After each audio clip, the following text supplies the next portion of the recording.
صفا سے مروہ جاتا تیسرا، پھر مروہ سے صفا آتا چوتھا، پھر صفا سے مروہ جاتا پانچواں، اور پھر مروہ سے صفا جاتا چھٹا، پھر صفا سے مروہ جا کر مروہ پہ اپنے چکر کو ختم کر دیتا ہے۔ یہ 7 چکر حضرت حاجرہ جہاں جہاں تیز دوڑی تھی، آج وہاں امت اسلامیہ کا ہر مرد تھوڑا سا سینہ نکال کر ادھر تھوڑا سا تیز دوڑتا ہے۔ جانتے ہو جب تک کوئی آدمی صفا اور مروہ کے چکر نہ لگائے اور حضرت حاجرہ کے اس تیز قدم کو اور سینہ تان کر چلنے کی اسٹائل پر حج عمرہ نہ کرے، یہ چکر نہ لگائے، اس کا عمرہ نہیں ہوتا ہے۔ حج اور عمرہ عبادت ہے، اللہ کی عبادت کا ایک حصہ ہے۔ میڈیا والوں، ایک عورت حاجرہ جس جگہ پہ دوڑی ہے اور جہاں جہاں تیز دوڑی ہے، اسلام نے اس کے نقش قدم کو بھی، اس کے پیروں کے نشان پر دوڑنے کو بھی عبادت کا ایک حصہ بنا دیا ہے۔ اللہ نے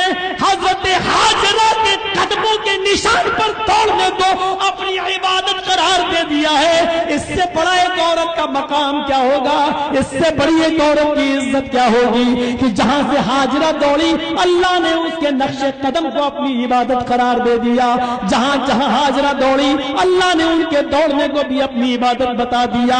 ایک عورت کے نقش پا کو اپنی عبادت کا حصہ بنا دیا۔ اس سے بڑا مقام دنیا کا کوئی مذہب مجھے بتائے جس نے عورت کو دیا ہو، جس نے عورت کو وہ مقام دیا ہو جو اسلام نے دیا۔ ایک عورت کے نقش قدم کو اللہ نے اپنی عبادت بنا دیا ہو، اپنی عبادت سے جوڑ دیا ہو، اور جب تک دنیا کا ہر حاجی اور عمرہ کرنے والا جب تک حاجرہ کی اس ادا کو زندہ نہیں کرے گا، اللہ اس کے حج اور عمرے کو قبول نہیں کرے گا۔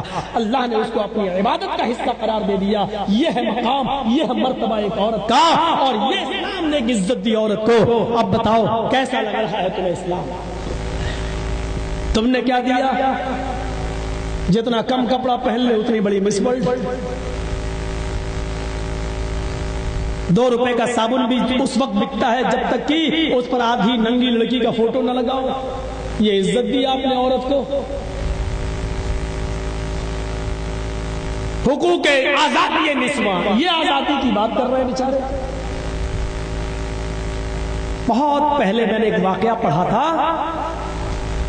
ایک بھیڑیا بکریوں کے ریوڑ میں گیا اور بکریوں سے کہنے لگا کہ تم اپنے مالک سے آزادی چاہو، یہ کھوٹے میں بندھی رہتی ہو، ہر جنگل میں دیکھو کتنی آزادی ہے، کھلی فضا ملے گی، چاروں طرف جنگل ہی جنگل ہے، ہری بھری گھاس کھاؤ گی۔ بکریاں باتوں میں آ گئی بھیڑیے کہ ہاں یار یہ تو صحیح کہہ رہا ہے۔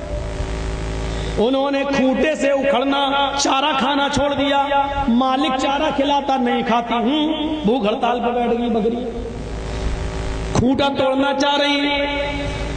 ایک بوڑھی بکری آئی اور کہنے لگی بکریوں تم میری بچی ہو، میری بچیاں ہو، میں تمہیں مشورہ دیتا ہوں بھیڑیے کی باتوں میں مت آؤ، تمہیں تمہارا مالک جو روکھا سوکھا کھلا رہا وہی کھا لو، یہاں تم سیب ہو جنگل میں تم محفوظ نہیں رہو گی۔ بکریاں بولی اماں تم تو بڈھی ہو چکی ہو، تم نے تو اپنی زندگی گزار لی، مجھے تو اپنی زندگی گزارنے دو۔ انہوں نے اپنی بوڑھی بکری کی بات بھی نہیں مانی۔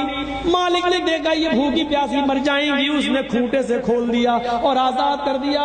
بکریوں نے چھلانگ لگائی اور جنگل میں بھاگ گئیں۔ یہ کیا ہے؟ یہ ہری گھاس، یہ ہری گھاس، یہ سبزی، وہاں وہ سبزی۔ بکریاں بڑی خوش تھیں اور چرتی چرتی ہری بھری گھاس کھاتی ہوئی کھلی فضا میں انجوائے کرتی ہوئی موج مستی کرتی ہوئی ایک گھاٹی کے قریب، ایک وادی کے قریب پہنچ گئی۔ وہاں بہت سے بھیڑیے پہلے ہی سے طاق میں بیٹھے تھے۔ ان بھیڑیوں نے موقع دیکھا اور بھیڑیے اپنی گفا اور کھائی سے نکلے، اپنی کھائی سے نکلے اور موقع کی طاق میں پہلے ہی سے ان بکریوں پر حملہ کر بیٹھے اور ساری بکریوں کو پھاڑ کے کھا گئے۔ ان بکریوں پر حملہ کر دیا اور ان بکریوں کو کھا گئے۔ یہ جتنے میڈیا والے اور جتنے یہ بیرسٹر اور نیتا لوگ جو عورتوں کی آزادی کی بات کر رہے ہیں، یہ در حقیقت وہ بھیڑیے ہیں، یہ در حقیقت وہی بھیڑیے ہیں۔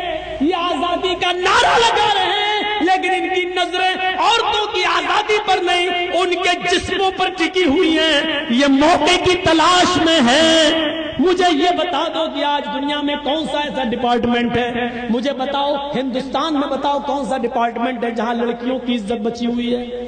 فلم انڈسٹری میں اگر کسی کو جگہ ملتی ہے تو ڈائریکٹر پہلے اس لڑکیوں کا سودا کرتا ہے، کسی باس کی پرسنل سیکریٹری بنتی ہے تو وہ اس کے جسم کے ساتھ کھیلتا ہے، کسی اسکول میں اگر کوئی ہیڈ مسٹریس بناتا ہے تو اس اسکول کا مالک اس عورت کے اس لڑکی کے جسم سے کھیلتا ہے۔ مجھے ایک ایمانداری کے ساتھ راستہ بتا دو، میں اس لیڈر، اس ایم ایل اے نیتا کی، اس لیڈی نیتا کی اس تقریر کو میں جانتا ہوں جس نے ہمارے سامنے اسٹیج پر یہ تقریر کی تھی، میں اس جگہ کا نام بھی جانتا ہوں میرے بھائی۔ اس نے اس اسٹیج کے اوپر تقریر کرتے ہوئے اس لیڈی نے، اس ودھائکا نے یہ کہا تھا کہ میں یہاں پر اس اسٹیج پر اتنی بڑی جو آج منسٹر بنی ہوں وہ کیسے بنی ہوں یہ آپ نہیں جانتے۔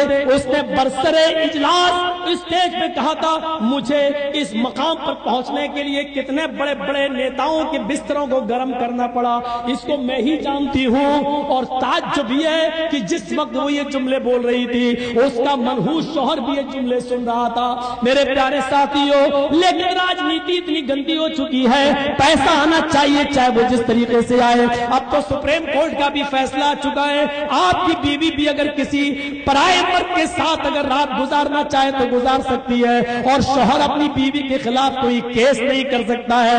ہمارا بھارت کس طرف جا رہا ہے؟ ہم کس قانون کی طرف جا رہے ہیں؟ میاں اور بیوی کے رشتے کو قرآن نے کتنا، اسلام نے کتنا پاکیزہ رشتہ بنایا، لیکن آج یہ رشتے ہمارے کس طرف جا رہے ہیں؟ میرے بھائیوں، جس جج نے سپریم کورٹ کے جس جج نے یہ فیصلہ کیا، ذرا اس جج کے دل سے پوچھو اگر اس کی بیوی کسی غیر مرد کے ساتھ ناجائز رشتے قائم کر لے اور اس جج کو یہ پتا چل جائے تو کیا وہ جج اپنی اس بیوی کو برداشت کرے گا؟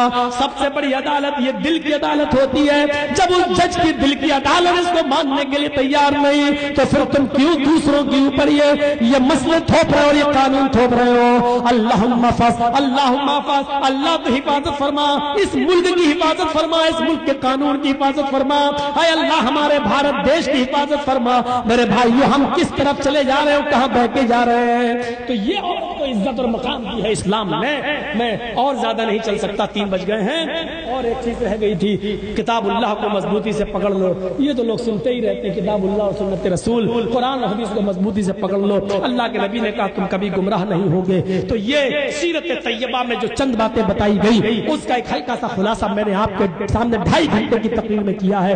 اللہ سے دعا ہے آئیے کہ بار الہ تو ہماری خطاؤں کو معاف فرما دے، ہمارے گناہوں کو بخش دے، ہم جمیع مسلمانوں پر رحم فرما۔